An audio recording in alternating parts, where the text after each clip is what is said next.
Hello everyone and welcome to my channel. My name's Emma and today I'm going to be taking you through all the books that I read in January and February. There's 7 of them. Let's chat.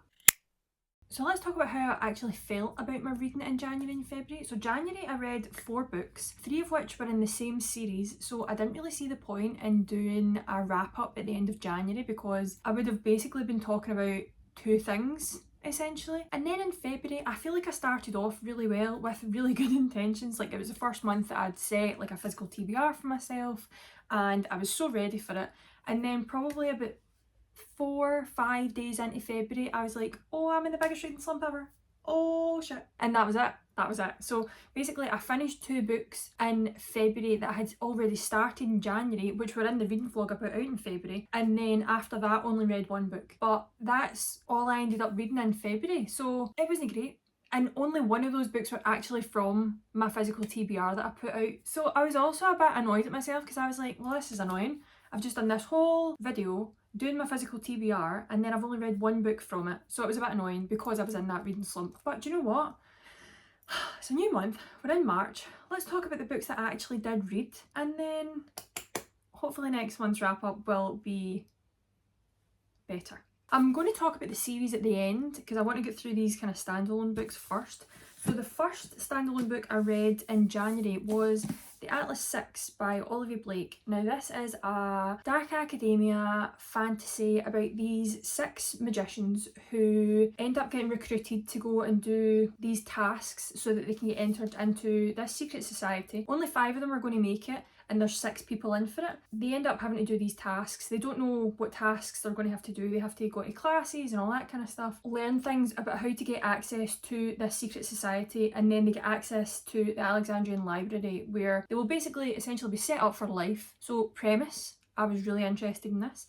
The 3rd book in the series was coming out in January, so I thought, do you know what, let's have a go at this and then we can probably binge it because I knew that was going to be the last book in the series. I did not like this book at all. I didn't like it. I gave it 2 stars. I was honestly so disappointed in it because everybody was hyping up. It was like 6 magicians, tasks to do, really cool powers and all that kind of stuff. And I was like, why am I not seeing any of that in here? I don't think I was really vibing with the writing style. It was very flowery. It was pretty pretentious. And to be fair, there's nothing against that. I don't mind reading stuff that's pretentious or flowery or anything like that. It just was not, I wasn't vibing with it whatsoever. Out of all the characters, I don't think any of them are likeable, but I don't mind that either. I like an unlikable character because I think sometimes if a character is likeable off the bat, there's not much you can really do with them, whereas if they're a bit morally grey or if they're a bit unlikable in the first place, there's a lot more that you can go with them to see kind of why they're like that and why they do the things that they do. I liked the premise, I liked the cast of characters that we had, but in the end I don't really think we've seen anything in this book. It was a lot of tell, not a lot of show. Like there was 1 scene in it with one of the characters that I was really interested in seeing her power specifically, that I was like, oh, you've kind of caught me there, I'm going to continue reading this. And then the other characters we were kind of getting to see like bits of their powers and like kind of bits of what they could do, but we didn't actually really see it. I hope I'm making sense in saying that. I don't know, it was a lot of tell, not a lot of show. It got to the end of the book and I simply did not care about any of the characters in the end, and I was like, oh, I'm actually really disappointed in this. 2 stars. There was like a kind of almost fight scene in the beginning and it was going in a way and I was like, I was really struggling to understand what was happening in it at the point, even though it was being described to me. I was really struggling to be like, wait a minute, how is this happening? It was all round pretty confusing to me. And like, I can read a fantasy novel, I can read a sci-fi novel, no bother, but this, I was just like, none of this is making sense to me. So yeah, I gave it 2 stars. Was not my favourite. It won't put me off Olivia Blake's writing in the future because I have another couple of books on my shelf by her, but I definitely will not be continuing with this series and I will be unhauling this at some point in my life. On to the second standalone book I read Raiders of the Lost Heart by Jo Segura. This is supposed to be an Indiana Jones inspired archaeologist, academic, rivals to lovers romance. Now the premise of this, I was loving it. I was like, Indiana Jones, grew up with that as a child, my dad had it on all the time. I loved Indiana Jones as a child. Indy, loved it, right? When I seen this, I seen the cover and I was like, that is so cute, that's so fun. I bet you this is just going to be like a nice, adventurous romance novel and I'm going to be obsessed with it. I was not. This was in my reading vlog and if you watched that, you would have known my feelings on this. I gave this 2 stars. I did not like this at all. Don't worry, there are books here that I did like, so don't worry, right? These first two I just really did not like at all. So with this being an archaeologist inspired romance, the two characters end up being on this dig together where they have to go and find artefacts, right? And then you find out that the male main character, Ford Matthews, has basically been on this dig for a wee while and he can't find what he needs to find. So he kind of secretly brings Corey onto the dig and she doesn't know that he's the person that is in charge. She doesn't like him, they're kind of academic rivals, they just don't go on. I think he got a job over her because he was dating the guy that was given the job's daughter at the time, so he was first in line. So a bit sneaky. Happens, right? Unfortunately it happens. But when Corey gets on the dig, from her perspective, it was all very much like, I want to jump his bones. He's the most beautiful man I've ever seen. I really don't like him, but I want to get with him. Like, oh my god, he's stunning, he's beautiful. I'm so enamoured with this man. And I was like, right, but what is he actually bringing to the table? What do you actually like about him? So that was kind of Corey's point of view. And from Ford's point of view, I was so pissed off the entire time anytime we were in his point of view, because so basically it was third person but you were kind of getting both sides of the story. So I'm going to say in Ford's point of view. So in Ford's point of view, it was very much like he was interested in Corey but he didn't want her finding out too much because he had secrets, he had reasons for him being on that dig before her and she had no idea about this. So it was very secretive. He was kind of keeping her at arm's length but also wanting to be with her. So the reason I really didn't like Ford Matthews, there was a few things. A couple of those things where the whole reason he was on this dig is because he wanted money for something back home. He's like, I need this money to do the thing that I need to do back home. I really need it. There's no other options. Then it kind of gets to later in the book, he's like, why am I here? I literally have so many job opportunities. I could just go home and work so hard and that would pay for what I need to pay for. And you're like, right, so why did you not just do that in the first place? So you could go and work your arse off. You could go and work really, really hard, but you're just not going to. You're going to take the easy way out. And I was like, right, there's number one. You're a bit of a snake. And then reason number two is on the dig, he uses Corey's dissertation as the kind of stepping off point for all of these students that are there to go and find the artifacts that they're looking for. And I've seen some people online being like, oh my god, he uses her dissertation as like the going off point. And I was like, no, he uses her dissertation as the going off point and then doesn't invite her on the dig and uses that because it's done so well. He uses that as the going off point rather than anything that he's done. Why are you the manager of this dig? Another thing that kind of bugged me about these characters is these characters are in their late 30s. Corey's 35, Ford Matthews is 38 years old. This is a 38-year-old man. I was shocked. I was like, a 38-year-old man? Babe, you're pushing 40 and you're acting like this.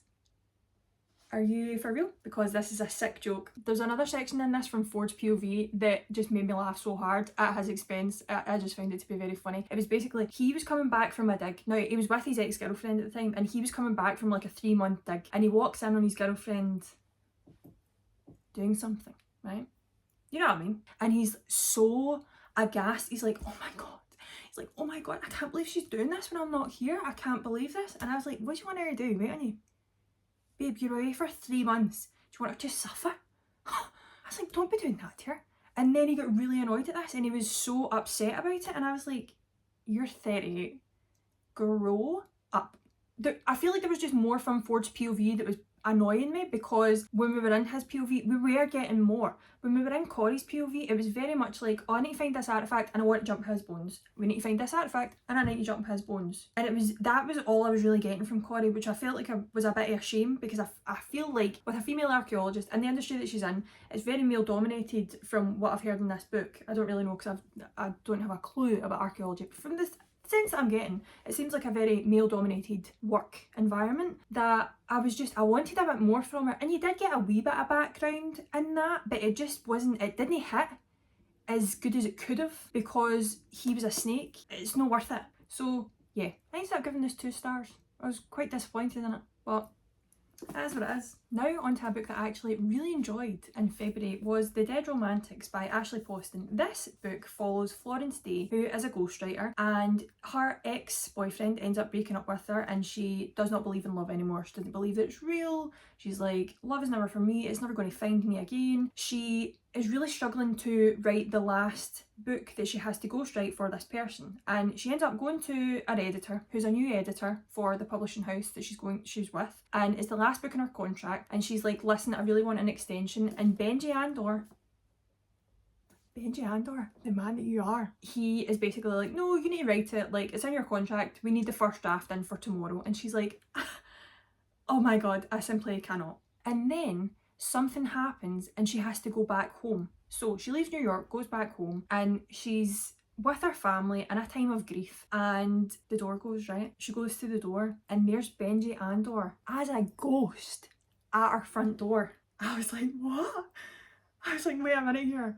How's this going to work? Me acting shocked as if I didn't know that she's seen ghosts and that Benji Andor was going to be a ghost after reading the back of this, right? This is a paranormal romance, right? So because he's a ghost and because like they can't touch, they can't kiss, they can't really communicate all that well, because he's kind of in and out. Even though he's a ghost, he's not there all the time because he gets pulled back to somewhere else and then he's back with her like hours later and he doesn't have a clue where he's went. As the story progresses, you're kind of seeing Florence and her family go through this grieving process, and Benji's trying to help her get through this grieving process, all the while she's still trying to write this romance, even though she doesn't believe in love anymore. But Benji kind of tries to help her feel like she could love again, and it just ended up being really, really sweet. As I said, it deals a lot with grief, so if you're not really in the mood to deal with that, then maybe don't read this. But it ended up being really, really sweet and really nice and just really wholesome, and the characters kind of grew with each other and not with each other as well. I really enjoyed this. I'm interested to see more of Ashley Poston's writing. I have the 7-Year Slip on my Kindle and I do think I'm going to really like that book, so I would like to read that this year because I'm interested in this author's writing now. I gave this 4 stars. I don't think I said. I gave this 4 stars and I really, really enjoyed it. On to the 4 books that I read from the same series. If you watch my reading vlog, you would know that I was reading Hothouse Flower. So this is the 4th book in the Addicted series by Kristen and Becca Ritchie. But I also, up to this point, I read Ricochet, Addicted for Now, Kiss the Sky, and Hothouse Flower between January and February. If you don't know what the Addicted series is, the Addicted series is this story that follows Lily Calloway and Lauren Hale. So Lily is a sex addict and Lauren is an alcoholic. The two of them, their families have been friends since they were really, really young, and they both have these addictions and they've had them since they were kind of teenagers, and they end up in this fake dating relationship. In the first book, they end up fake dating because they want to hide their addictions from their family and the people around them. So the first book, I really, really struggled with it because the whole entire thing was from Lily's perspective and it was just so sad. It was quite upsetting because I was just like, oh please, like just try and get the help that you need. I understand why it was like that because this had to be the book that set up the story for the rest of the season, because this is a 10 book series and these books are not small. Like, these books are not small and the amount of information in them is a lot. So because they're in this fake dating relationship in the first book, they end up into a lot of trouble and not really helping each other, and it eventually gets to a breaking point where something happens at the end of the first book, and the events of that made me really interested to read the second one. So it got to January and I was like, do you know what, the first book I'm going to read this year is going to be one that I know the characters, I'm kind of slightly invested in them, I would like to know more rather than find a brand new book. So I started Ricochet. I gave this 3 stars. This was the second book in the series and it's from Lily's perspective again only. It's shorter, so it was a bit better that way. But in this book, Lily and Lo are kind of separated. They are trying to get the help that they need. Lily's trying to survive without Lo, Lo's trying to survive without Lily. But the two of them, their relationship is very one. Like, they are very much a unit. They are very much solid in how much they love each other. It kind of concerns the people around them because they're like, you two are addicts. Is this the best plan for you? But these two characters are determined to be with one another and they are willing to go and get the help that they need to help each other and then help themselves as well. They kind of more do it for each other, which can be debatable on whether that's good or not, but because they've been in a relationship or even a fake relationship, but they've been friends for so long, they completely trust one another. And then we get to Addicted for Now, which is when we finally get Lily and Lo's perspective. Now, this book solidified how invested I am in this series. When we finally get his perspective, we see how much he's struggling, because you can only see it from Lily's perspective in the first 2 books, but you actually get to feel how Lo feels and feel how much he feels for Lily. It's so much better. So I ended up giving Addicted for Now 4 stars because it had both of their perspectives, and we did move like a big chunk on with the story. The family dynamics were totally different. You were getting invested in all of the different characters that were in this book now, because everybody in this book is essentially trying to help them. It is their purpose really to assist them in their addictions, trying to get them better, but also still living their own lives. And it was just really nice to see them all kind of come together as a group to help each other in that way. Then I moved on to Kiss the Sky, which is from Rose Calloway and Connor Cobalt's perspective. So Rose Calloway is Lily's sister, and then Connor Cobalt is Lauren's best friend. So in this book we follow Rose and Connor. I have spoken about this a good couple of times on my channel now. I love Rose and Connor's relationship. It is one of my favourite couples in a book ever. And why that is because these two, when they were younger, they were kind of academic rivals to lovers. They grew up really not liking each other. Rose found him to be quite arrogant, but he always kind of liked her. And then when they end up meeting each other, I think it was in the first book again, they end up meeting each other in the first book. Connor's like, will you go out on a date with me? And it kind of goes from there. Rose is like, absolutely not, I don't like you. And he's like, well, I think we would be a good match. Oh my gosh, are they? So they're both highly intelligent people. They're very driven. They're very ambitious. They know exactly what they want and they're going to go and get it. Connor is the heir to like a billionaire business that his mum owns, and Rose has a fashion line that she's really trying to get up and running and off the ground so that she has a business of her own. And between the two of them and their relationship, they are just so, again, just an absolute unit of a couple, and they're so perfect for each other. I really like how Connor is like the calming essence of the group. People kind of go to him when they need an answer. And Rose is she's very icky, she's very aggressive in the way that she speaks to people sometimes, and this is why I like it, right? He never stops her, never wants to stop her from being that way. He likes her exactly the way she is, and I love that. Like, I love a woman with a bit of aggression about them and a bit of meanness. It's all with good intentions, do you know what I mean? It's all for loyalty, it's all for all this kind of stuff. Even if she wasn't like that, I think I would still enjoy her character. I just like that she is like that, and Connor never tries to stop her from being the way that she is. Like, he loves it. He's like, go off, babe. And again, within this book, because all of the friend group and the family are so intertwined with each other's stories, you get parts of Lily and Lo, you get parts of like Rike and Daisy and all that kind of stuff. So it's really good that it's intertwined that way. I don't think you could ever read any of these as a standalone book. Like, I genuinely don't think you could, because if you read this book and have not read the first three, I don't know why you would do that anyway, but maybe if you did, you would miss out on so much. You would miss out on so much. But anyway, I loved this. I gave this 4.5 stars. I initially gave it 5 stars. I don't know, I'm being a bit stingy with my 5 stars, so I bumped it down to 4.5. But again, loved it, would highly recommend.